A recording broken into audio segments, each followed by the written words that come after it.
for today's video, kay Mukbang kami ng fruits. With Q&A. Yes. Questions from Google. So we're gonna answer some questions again from Google. Online, yes. While eating Fruits. We have mango, papaya. And we have apple and pineapple. Tapos namin. Uyap, guys. Ito na uyap. Uyap. I don't know. Alamang. Ay, bagoong. Bagoong. We have bagoong. Yeah. Sponsored by Shrimp paste. English. Shrimp paste. Okay guys, mag-start na kami mag-answer ng question. So first, diba sa ito? Kung lami ba siya?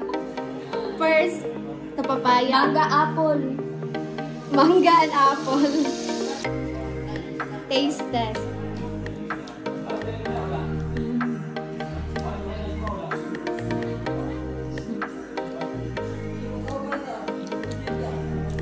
First time yung mga mag-vlog yung Wala may kabalo guys, pero try lang naman guys.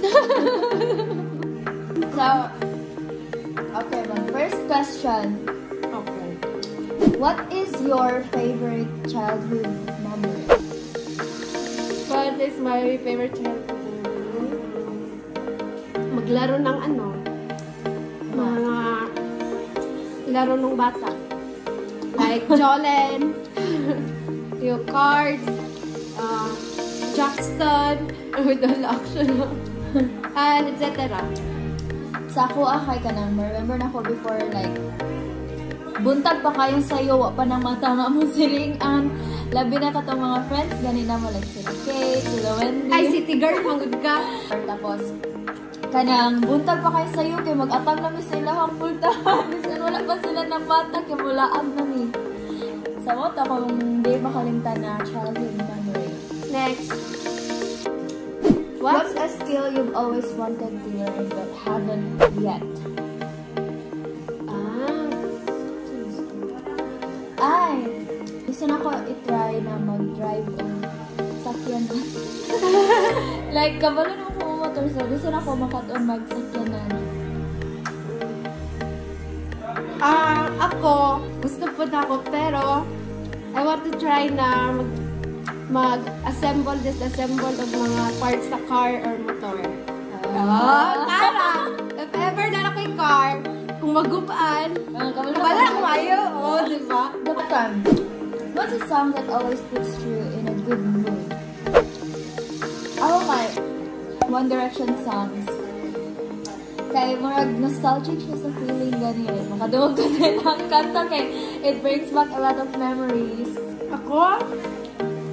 Tungkol sa latest na mga kanta. Next is 3 words that best describes you. So, dapat ako mag-exchange ka ang words. Best ay mo, ha? Okay.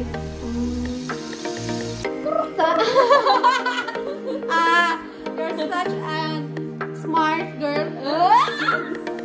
Talented. And ano?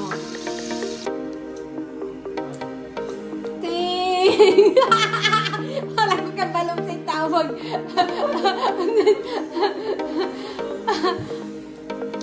Sige, hardworking na lang. Mag-aral. Hardworking eh. O, diba? Ay, o, diba? Di mo dyan ano yung pag-eskwela. Ouch! For you, Kai. Ew. Luda, guys. Doon. Thoughtful. Hindi lang na pag-guys. Tabian. Himalagi Bisaya. Tabian. Tapos, last time, hardworking. Hardworking, gawa guys. Content maker. What is your biggest turn on and biggest turn off? Sa biggest turn on sa ako kay biggest turn on sa ko ang mga kind na people. Oh, gentle. Gentleman or gentle. Like, kind. Yeah, I love kind and generous. Yes. And biggest, Open-minded. Oh, yeah, Open-minded. Biggest turn off nako is judgmental. Yeah, I judgmental people of liar. Oh, ano? Dili humble. Oh, ka na mga habugero. Who are your favorite people? Family and friends. Yeah, me too. Family and friends. Next is one thing that you wanted to change yourself. One thing? Come on. Me kay, ang pagiging overthinker. OA. Ikaw? Kung sahay ka lang, mahadlok mag-try.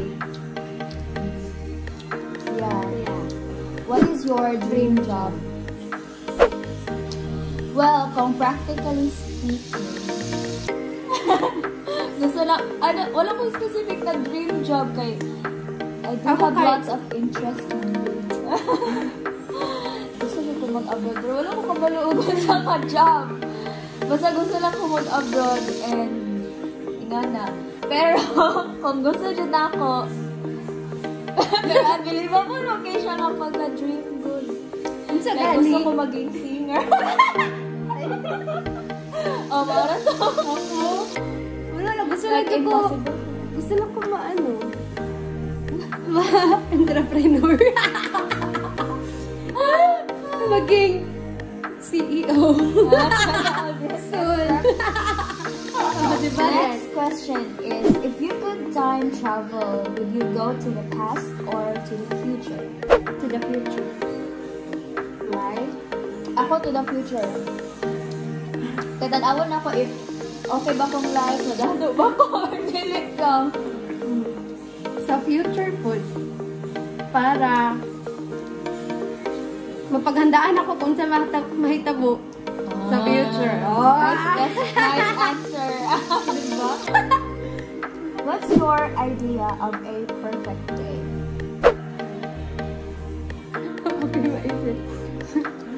Siguro, itong time na busy ko, ang perfect day sa ako is ka na maghiga lang, mag-on ang cellphone, mag-binge watch of movie. Pero karon na nag-summer, like nag-binge watch na kong mga movie. Na-bored na ko guys, balik-balik like, balik na siya na routine everyday, so di ko gananin nga na. So maybe a perfect day for you is kanang happy lang. Ayun ana. Wala ko perfect day. Ikaw? Wala ko masabi na perfect day. Kay, sometimes gusto ko productive akong day. Sayang, gusto ko chill lang. Nanood ko. Do you follow your heart or your brain for making significant decisions? Like significant decisions? For me, always ang brain. Okay. Practical. Yeah, ikaw practical ka. Ako kay usay kay practical. Usay po. Follow na po akong heart. Okay. Name a few things that you are most grateful for in life. Well, I'm grateful for the gift of life. For the gift of family and friends. For the gift of opportunities. Yeah, those are the things that we should be grateful for. Yeah. For me, I am grateful that I was born this way. And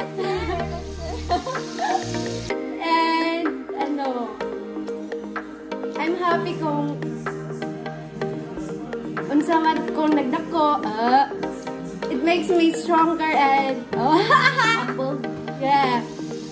Grateful ko kay naka-experience ko a lot of things. Yeah. A lot of opportunity And there's more in the future. yeah, hope so. Anything that you want to change in your current life? Nothing. Because I feel like kung saan natakalan, it's meant to happen that way.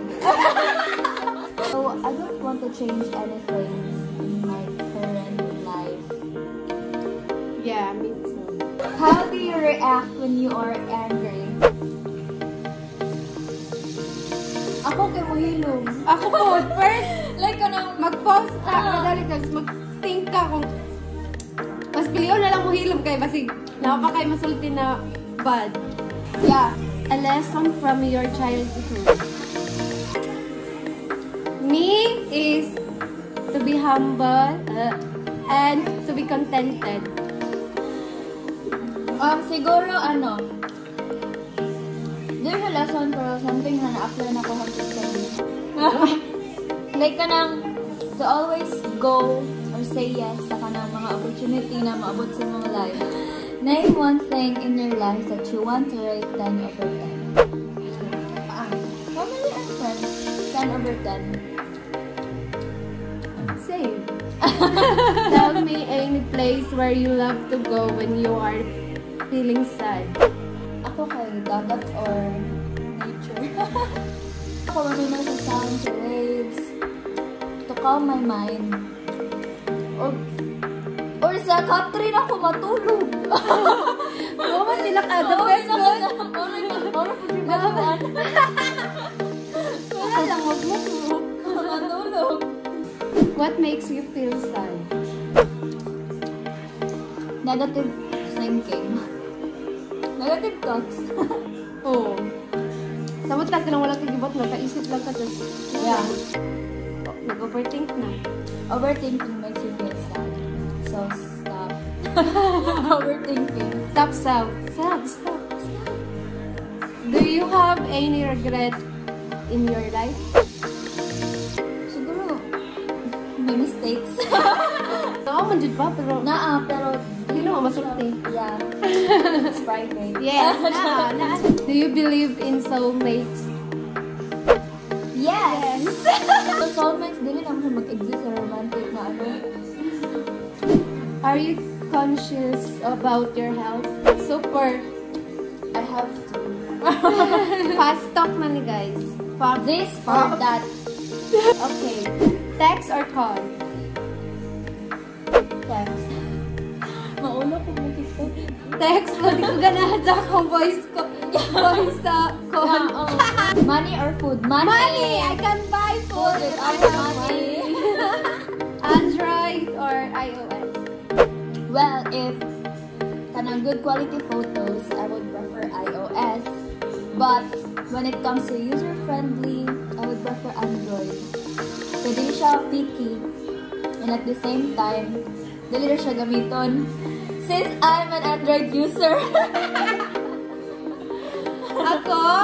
As an Duwa man ako gamit good. it's better to have both. Yeah. Mas okay kung duha. Yes. Para kay option. Instagram or Twitter? Instagram. Kaya ganahan mo kung mag-post o picture. TikTok. Hindi po toxic, di ba? Ang Twitter kaya toxic. Introvert or extrovert? Introvert. Ako sa sarili ako. Ay, Ako sa sarili ako. Ako kay ambivert. both. Both introvert and extrovert. Like, extrovert ko in a sense na kanang I like hanging out with people, especially sa mga group of friends. But introvert ko in a sense na ay mga moments na gusto ko na ako lang, hindi ko gusto mo gawa sa balay. Yes. Yeah. It depends. It depends. So, I'm an ambivert. Ikaw? I'm an extrovert. Sabagay, tabi ako. Extrovert. Okay guys, so that ends our vlog for today. I hope you guys like it. Don't forget to like, Share, comment, and subscribe to our YouTube channel. And also, please don't forget to follow us on our Social media accounts. Bye! Bye!